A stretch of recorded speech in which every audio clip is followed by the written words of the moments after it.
Welcome to True Crime Untangled, where we unravel the darkest twists of real-life deception. In today's case, an online romance with a so-called Nigerian prince turns into a chilling nightmare. Amanda Wells, a 42-year-old schoolteacher from Ohio, had never been lucky in love. Her days were filled with lesson plans, grading papers, and keeping up with energetic students. At night, she often scrolled through social media, finding comfort in catching up with old friends.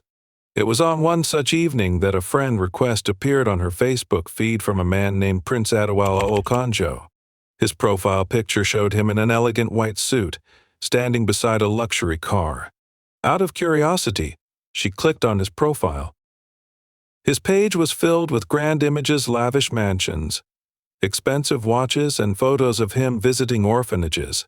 There were posts about charity work in Africa and updates about his royal responsibilities. She hesitated at first, unsure why a prince would reach out to someone like her. But something about his profile intrigued her. The first message arrived minutes later. "Hello, beautiful. I would love to get to know you." Amanda had received messages from strangers before, usually from men whose profiles seemed suspicious, but Adewale's words carried a warmth that felt genuine. She decided to reply, keeping it polite and distant. To her surprise, he responded instantly. He told her he had been searching for someone who wasn't interested in his wealth but in his heart. He claimed he had grown tired of women who only saw him as a status symbol. His dream was to find a loving partner who would support him emotionally. Over the next few days, their conversations became more frequent. He shared details about his life, describing the responsibilities of being a prince in Nigeria.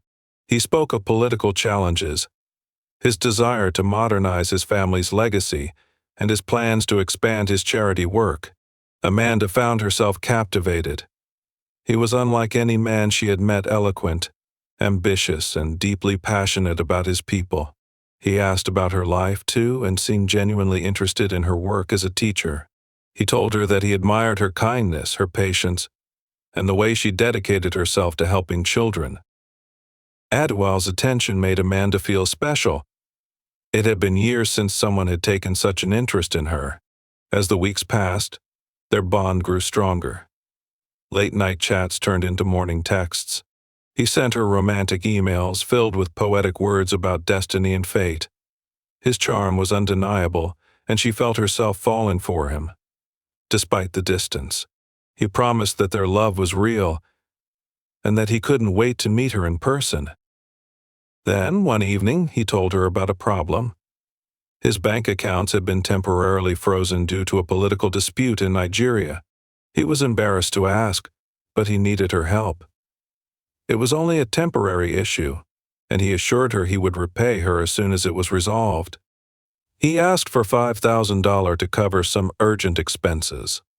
She believed in him and their future together. Without giving it much thought, she wired him the money. As she went to bed that night, Amanda felt a sense of excitement. She had helped the man she loved. What she didn't realize was that this was just the beginning. The first transaction was just the beginning.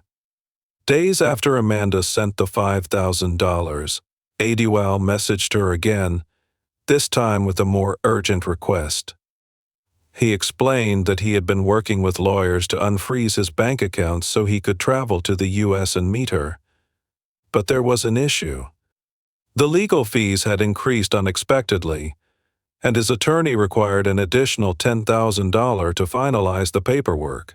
He assured her that this was only a temporary obstacle, and that once the issue was resolved, he would not only repay her but also take care of her financial future. Amanda felt a moment of hesitation. It was a large amount of money, more than she had ever given to anyone before. But Adewale's words were filled with desperation and gratitude. He told her she was the only person in the world he could trust. He even sent her a scanned copy of a legal document that looked official, proving the legitimacy of his situation. More than anything, she wanted to believe him. She wanted to be the woman who helped the man she loved overcome a difficult moment in his life. After thinking it over, she took a deep breath and transferred the money. This time she felt a little uneasy, but she convinced herself that love required trust. Adewale was incredibly grateful. He sent her a long, heartfelt email thanking her for believing in him. He promised that their future together was going to be beautiful, filled with happiness, luxury, and love. He even mentioned that he had already started making plans for their engagement and wedding in Lagos. Amanda's heart swelled with excitement. But the request didn't stop. A few weeks later, Adewale needed money again, this time for travel expenses. He claimed that due to his royal status, he was required to have special clearance from government officials before leaving the country, and that process required additional fees. When Amanda hesitated, he reassured her that this was the final step before he could finally come to the U.S. to be with her. Blinded by her love for him, she sent another $15,000. Each time he asked, she found a way to help. She pulled from her savings, took out loans, and even borrowed money from close friends, promising them that she would pay them back soon. She never imagined she would be in this position, financially strained and constantly worrying about how to come up with the next payment. But every time doubt crept in, Adewale soothed her fears with sweet messages. Over the months, Amanda had sent more than $80,000. At times, she questioned whether she was making the right decision, but Adewale always had a convincing answer.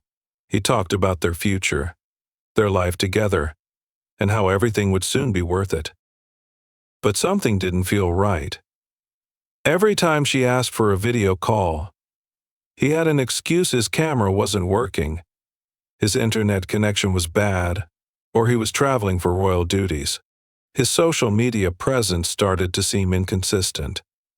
Some of his pictures appeared too perfect, as if they had been taken from another source. One evening, curiosity got the best of her, and she decided to do a reverse image search on one of his photos. What she found made her heart drop. Determined to uncover the truth, Amanda stared at her computer screen, her fingers trembling as she clicked through the search results. The image she had uploaded, the one Adewale had sent her as proof of his royal status, appeared on multiple websites but not under his name. It belonged to a wealthy businessman from Dubai, someone completely unrelated to Nigerian royalty. Her heart pounded. She quickly searched other photos he had shared, and the results were the same. Each image was stolen from different people, different places. The realization hit her like a wave: she had been deceived. Her entire body went cold as she scrolled through scam awareness websites that described situations eerily similar to hers. Everything lined up. The grand love story, the urgent financial requests, the extravagant promises — it was all part of a well-crafted scheme. She felt sick. The man she had trusted, the man she believed was her soulmate, didn't even exist. Panic set in. She needed answers, but she wasn't sure where to start. Searching for help, she found a private investigator who specialized in online scams. With a shaky voice, she explained everything over the phone.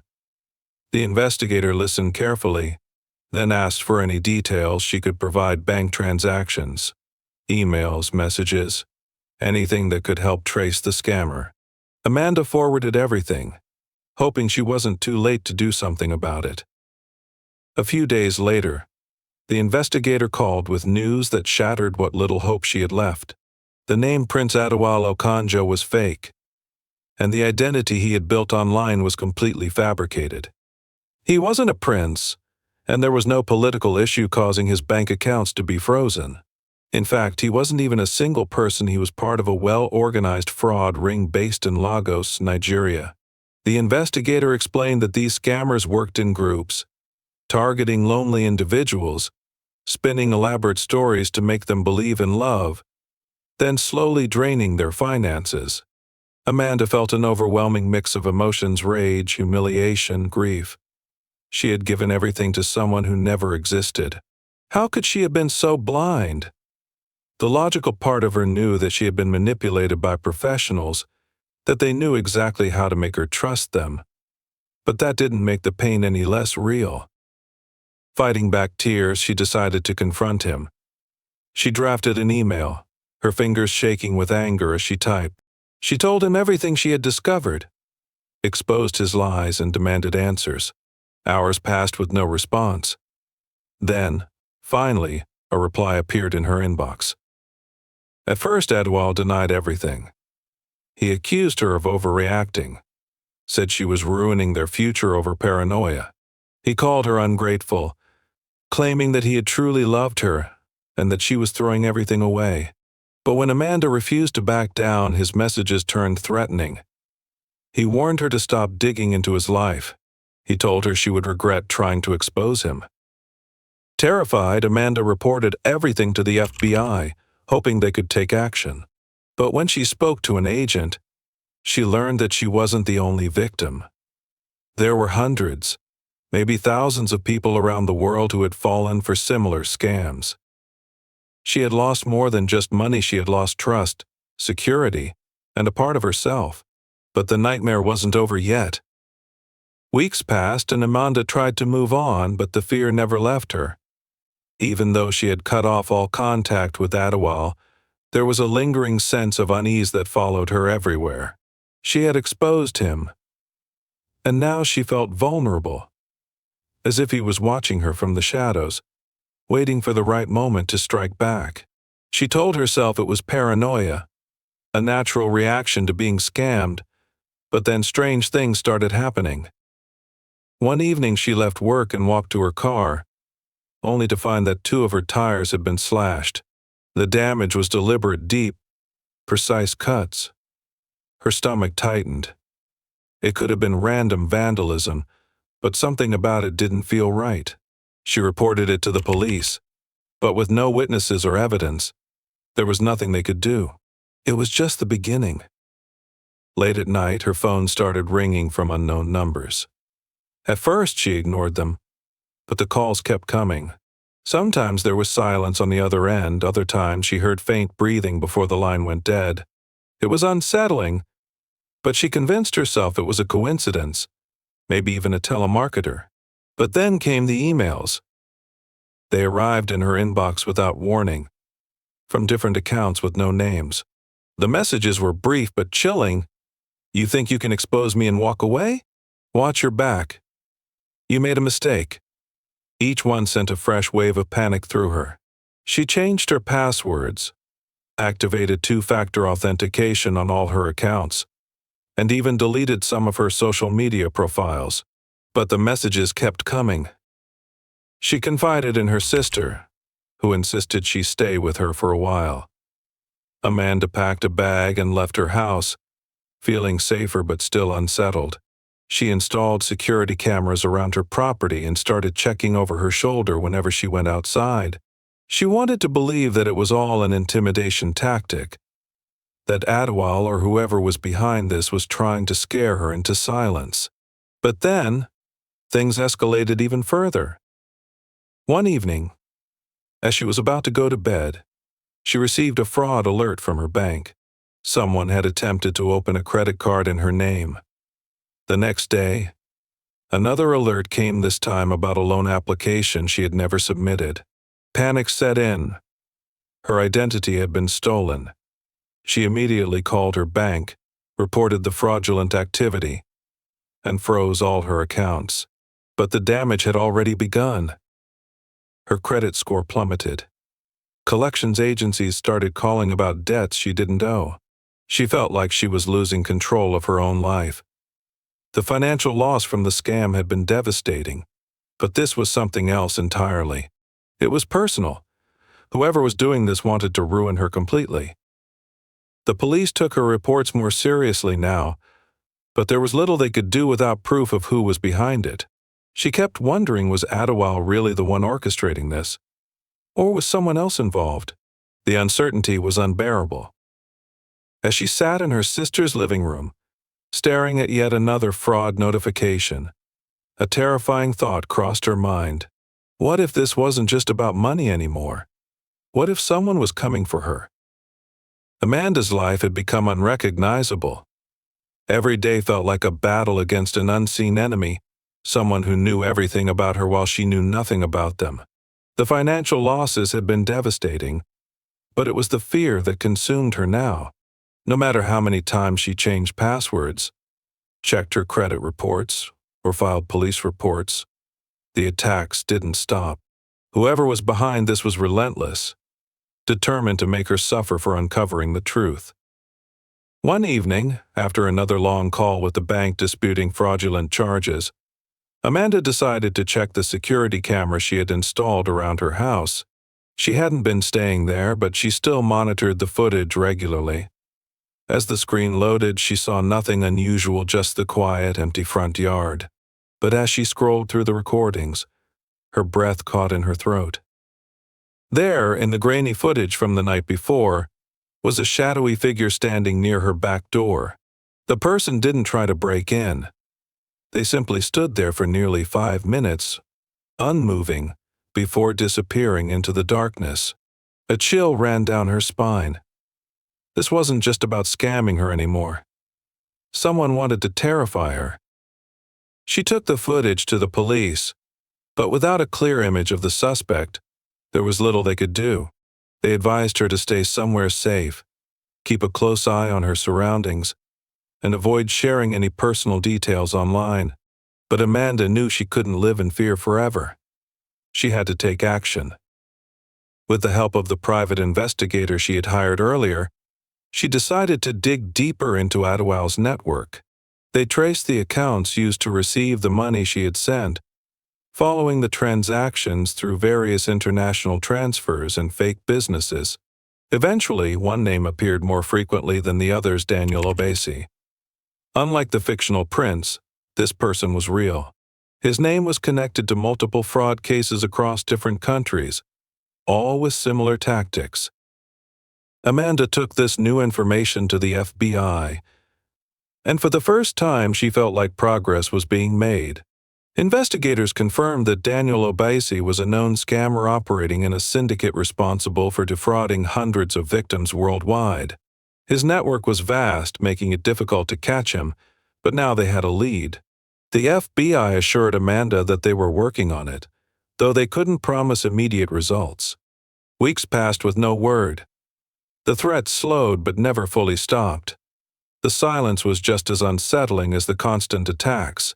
Then, one morning, she received a call. The voice on the other end belonged to an FBI agent. They had tracked down Daniel Obasi in Lagos, arrested in connection with a large cybercrime operation. While they couldn't guarantee Amanda would recover her money, at least she knew he wouldn't be able to hurt anyone else for a long time. Relief washed over her, but it was mixed with exhaustion. She had lost so much, not just financially, but emotionally.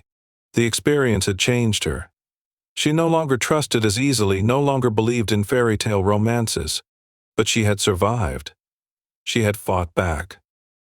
As she closed her laptop, blocking the last of the scammer's accounts, she took a deep breath. This chapter of her life was over. But she would never forget the cost of believing in a love that had never been real.